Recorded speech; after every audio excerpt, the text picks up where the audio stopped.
கொஞ்சம் எண்ணெய் நிறைய விட்டால் தான் நல்லாயிருக்கும்.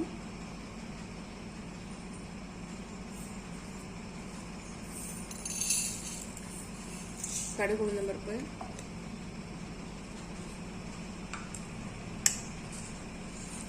கடலைப்பருப்பு, நிலக்கடலை பருப்பு சேர்த்துறேன்.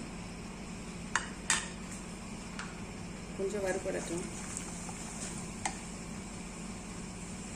இந்த காஞ்ச மிளகாயும் கிள்ளி சேர்த்துக்கிறேன்.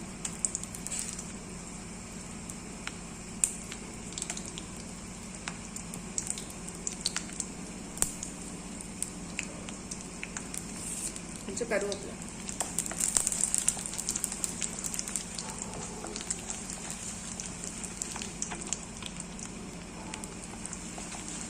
நம்ம இந்த ஸ்டேஜில் வெங்காயத்தை சேர்த்துடலாம்.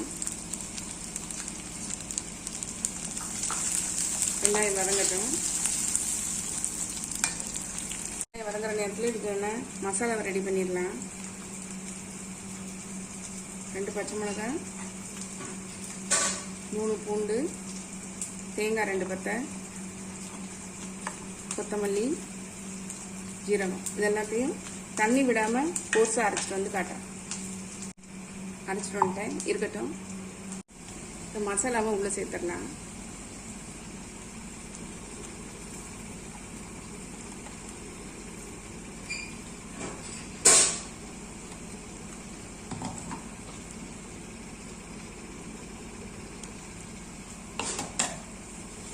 நல்லா கலரி விட்டுடலாம்.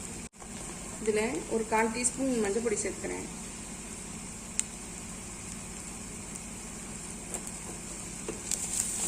சாதத்தில் உப்பு போட்டு ஆக்கலை, அதனால அதுக்கு தேவையான உப்பையும் சேர்த்து நான் இதில் போட்டுடுறேன்.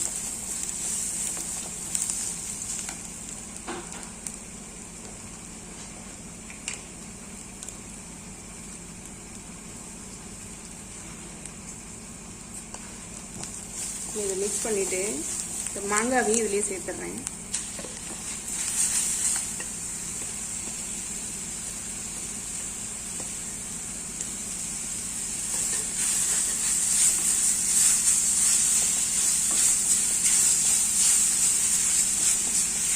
ஒரு 2 செகண்டில் வெந்துடும்.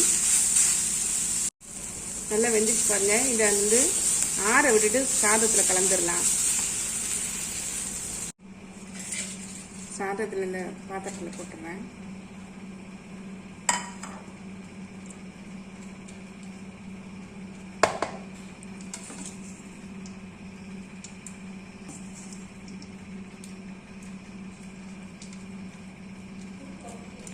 கொஞ்சம் கொஞ்சமாக தேவையான அளவாக